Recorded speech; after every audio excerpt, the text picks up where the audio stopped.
Bonjour à toutes et à tous. Aujourd'hui, nous avons décidé de vous alerter concernant des faits de maltraitance au sein du refuge La Tribu de Sapeurs à Varaville dans le Calvados.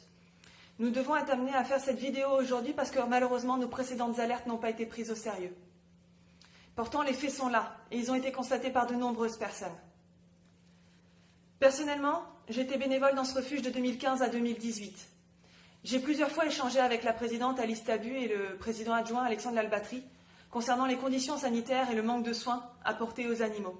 Mais la situation ne changeait pas. Du coup, j'ai été amenée à faire des signalements auprès de la DDPP. J'ai envoyé 11 mails en 2 ans, avec photos à l'appui. Je n'ai jamais eu un seul retour. J'ai informé concernant des lapins qui n'avaient systématiquement pas d'eau à chacun de mes passages. J'ai eu comme réponse « Les lapins, c'est pas grave, on verra ça plus tard ». Ce problème de manque d'eau, qui est la base quand même, minimum vital, était récurrent également chez les chiens et chez les chats. La toiture était trouée à différents endroits. La pompe pour l'évacuation de l'eau était défectueuse, ce qui fait que les box étaient régulièrement inondées et l'eau stagnait. Les couvertures, pour les animaux qui en avaient, elles étaient extrêmement sales, quasiment pas changées, quasiment pas nettoyées.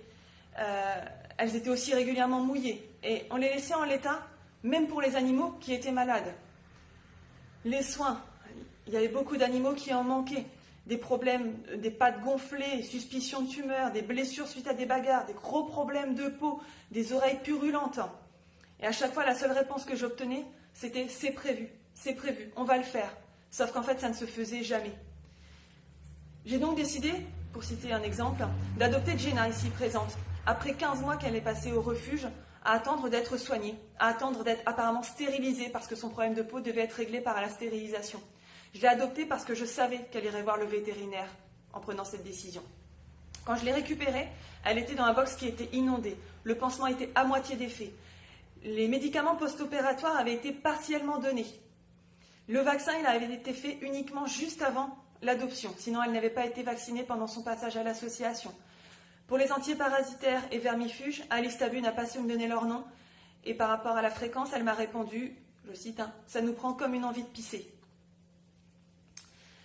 Malheureusement, Jenna n'est qu'un cas parmi tant d'autres, un chien parmi tant d'autres, un animal parmi tant d'autres, à avoir attendu d'être soigné dans ce lieu qui est censé être un lieu de protection pour les animaux. J'ai dû quitter ce refuge à l'été 2018, après que Madame Pierron de la DDPP ait alerté Alice Tabu qui avait des signalements en interne effectués contre elle. Bonjour, je m'appelle Elodie. Je suis arrivée au refuge La Tribu de Sapeurs à Varaville en mars 2018, jusqu'en octobre 2018. De là, jusqu'en novembre 2019, Madame Tabu Alice, présidente de l'association, m'a engagée comme soigneuse animalière. J'ai pu constater énormément de problèmes. Au niveau des chatons sauvages, ils étaient enfermés dans des cages, jusqu'à 6 par cage. Ils grandissaient pendant 1 an enfermés, sans voir de vétérinaire, puis relâchés dans la nature. Ils finissaient écrasés par les voitures, bouffés par les chiens ou alors mis à la poubelle. En ce qui concerne Hermione, une chatte qui a été retrouvée décédée dans une cage dans la chatterie. Elle a été mise en sac poubelle, puis laissée, oubliée pendant pratiquement 1 semaine. La réponse de Madame Tabu a été « J'ai oublié de dire à Alexandre de l'emmener chez le vétérinaire ». En ce qui concerne Monsieur Lalbatry Alexandre, vice-président de l'association et compagnon de Madame Tabu Alice, il était très violent avec les chiens. Jetait des niches sur eux, mettait des coups de pompe dans les côtes, ou alors jetait ses propres chiens sur l'un d'entre eux. Pour se faire bouffer, le chien se pissait dessus. J'ai vu plusieurs chiens à qui c'était arrivé, donc Eros surtout, et Boubouille. Madame Tabu Alice n'a jamais rien dit, n'a jamais pris parti pour les chiens. En même temps, une personne qui fait des doigts d'honneur à ses chiens, je pense que cela veut tout dire. En ce qui concerne la DDPP, il faut savoir qu'ils prévenaient de leur passage. Et il disait même à Madame Tabu de bien choisir ses bénévoles et ses employés.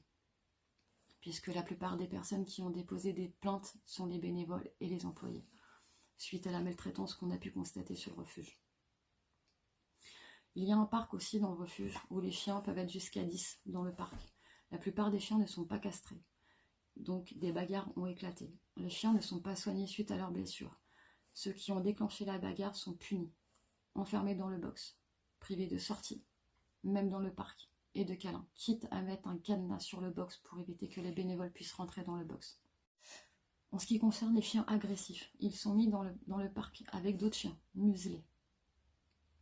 Ils se font remettre à leur place, comme disait monsieur l'Albatri Alexandre, jusqu'à ce qu'ils comprennent et ne soient plus agressifs. Plusieurs chiens sont partis en disant que le chien était OK et au final avait mordu ou tué le chien des adoptants, puis est revenu à l'adoption. Nous, ce qu'on demande, en tout cas moi, je demande la fermeture de ce refuge et que les animaux soient mis en sécurité le plus rapidement possible. Le nombre de morts n'est incalculable, le nombre d'euthanasies aussi. Je remercie les personnes, que ce soit bénévoles ou employés, qui nous soutiennent et qui ont fait des signalements avec nous, ainsi que des adoptants. Merci à eux de nous soutenir et j'espère que cela va changer et qu'on puisse mettre les animaux en sécurité le plus rapidement possible et que Madame Tabu Alice soit punie pour les faits qui lui sont reprochés. Je suis Marie-Vonne Journia. J'ai été bénévole au début, au mois de novembre 2018 jusqu'à juillet 2019.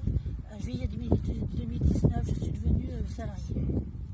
Moi, je m'occupais plus des chats, parce que j'aime beaucoup les chats, et j'ai vu des choses atroces, bien sûr, comme tout le monde, et surtout que quand moi j'étais pas là, parce que pourtant je venais samedi, dimanche aussi en plus de mon travail, quand j'étais pas là, les week-ends quand je revenais, les chats n'avaient pas à manger, et ils sautaient sur les gamelles quand je les mettais, ils n'avaient pas d'eau, et à la fourrière c'était encore plus horrible parce qu'ils n'étaient pas changés, on n'enlevait jamais, on les changeait pas. Les chiens étaient sortis de temps en temps.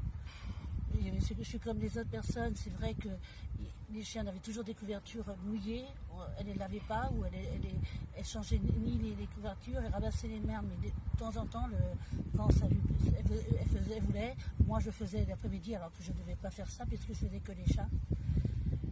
Et puis plein de choses, quand les chats étaient morts à la fourrière, elle me disait de les mettre dans des cages, de transport, et après qu'il fallait les mettre derrière la cabane, et puis elle s'en occupait. Mais je sais très bien qu'elle ne les emmenait pas au veto, puisqu'elle les laissait toujours là, donc je ne sais pas vraiment ce qu'elle leur faisait, mais elle ne devait pas les emmener. J'ai aussi, moi j'étais bénévole avant, donc je faisais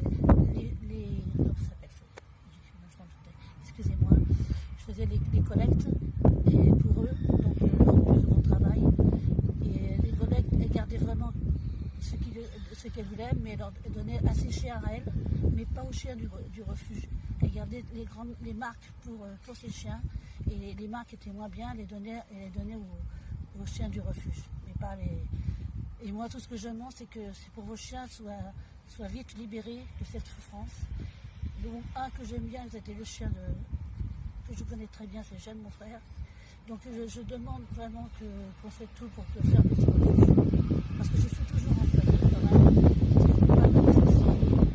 Et puis, voilà. Et puis, il faut vraiment libérer ces chiens et fermer ce refuge. Bonjour à tous et à tous, je me présente, je m'appelle Kenel Melvin et j'ai été l'une des dernières employées chiens de la tribu de sapeurs. J'ai été employée de février 2020 à juin 2020.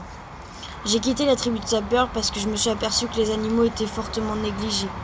J'ai aussi pu constater qu'en notre absence et en l'absence des bénévoles, les animaux restaient dans leur excrément. Mais j'ai aussi constaté que les chats restaient dans leur cage inondée à cause de la toiture qui fuyait. Beaucoup manquent de soins, les visites vétérinaires sont très rares. Les médicaments sont même donnés par la présidente Madame Alice Tabu, sans avis médical. Mais aussi, à ma connaissance, les animaux morts retrouvés en cage ou en box n'ont jamais été emmenés chez le vétérinaire par Madame Alice Tabu. Les consommables sont aussi souvent manquants. D'ailleurs, les chiens s'amaigrissent à vue d'œil. Aujourd'hui, nous avons besoin de vous. S'il vous plaît, signez la pétition. Partagez au maximum sur tous vos réseaux sociaux. Faites en sorte que les animaux puissent enfin être en sécurité. Nous comptons sur vous, mais surtout, eux, ils comptent sur vous. Bonjour. Suite aux différents témoignages qui m'ont précédé et auxquels je ne rajouterai pas une couche, je me présente, Dany, bénévole à la tribu de sapeurs du 31 décembre 2019 au 9 mai 2020. Je définirai la direction de la tribu de sapeurs par ces quelques mots. Incompétence, égocentrisme, manipulation, fainéantise, exploitation. Ce cocktail aboutit forcément à de la maltraitance envers nos petits orphelins à quatre pattes. Aidez-nous à les sauver, afin qu'ils retrouvent une vie digne et sans souffrance due à l'homme. Merci. Je terminerai en répondant à Alice Tabu qui transmet des mensonges à qui veut bien l'écouter, parce que ça, le mensonge et la manipulation, elle maîtrise, que si nous faisons cette vidéo aujourd'hui, ce n'est pas pour nous venger. Nous n'avons strictement rien à y gagner, nous n'avons pas à nous venger de quoi que ce soit. Tout ce que l'on souhaite, c'est que les animaux ne soient plus sous son irresponsabilité. Sapeur aurait honte, et il y a de quoi.